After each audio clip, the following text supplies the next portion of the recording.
दोस्तों, आप लोग के तो मालूम ही बा कि प्रदीप पांडे चिंटू जी और काजल राघवानी जी के फिल्म कमांडो अर्जुन आ रहल बा सिनेमा घर में। तो और आप लोग के कमांडो अर्जुन फिल्म से जुड़ल जानकारी बतावे जा रहा बानी। तो उससे पहले आप लोग के बता दी कि आप लोग देख बानी Yadav music hit Bhojpuri news. तो बहुत बहुत स्वागत बा। तो आप लोग से रिक्वेस्ट बा कि हमनी के वीडियो के लाइक कर दी और हमनी के चैनल पर नया बानी तो चैनल के सब्सक्राइब कर दी।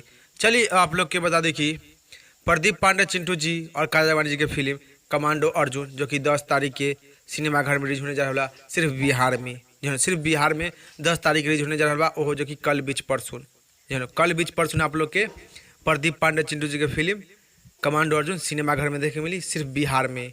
और 17 तारीख के दिल्ली और यूपी में देखे के मिली प्रदीप पांडे चिंटू जी की फिल्म कमांडो अर्जुन। तो आप लोग बिहार के वासी बानी तो बहुत ही खुशी के बात बा कि प्रदीप पांडे चिंटू जी के कल बीच परसों आप लोग के बीच में सिनेमाघर में रिलीज होने जा रहा बा कमांडो अर्जुन फिल्म।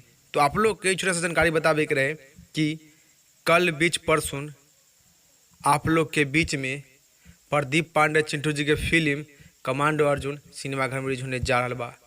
तो आप लोग के बीच में कल सिनेमाघर के लिस्ट लेकर भी हाजिर हम कि बिहार में कहाँ कहाँ रिलीज होने जा रहा बा, कौन कौन सिनेमा घर में आप लोग के बीच में कल सिनेमाघर की लिस्ट आ जाई। तो आप लोग इतना ध्यान रखें कि कल बीच परसों आप लोग के प्रदीप पांडे चिंटू जी के फिल्म कमांडो अर्जुन सिनेमाघर में देखे के मिली। तो ये छोटा सा जानकारी बतावे के रहे। तो ये जानकारी के बारे में का राय बा, का विचार बा, नीचे कमेंट बॉक्स में बता दें। फिलहाल में इतने, फिर से मिलेंगे अगले वीडियो में।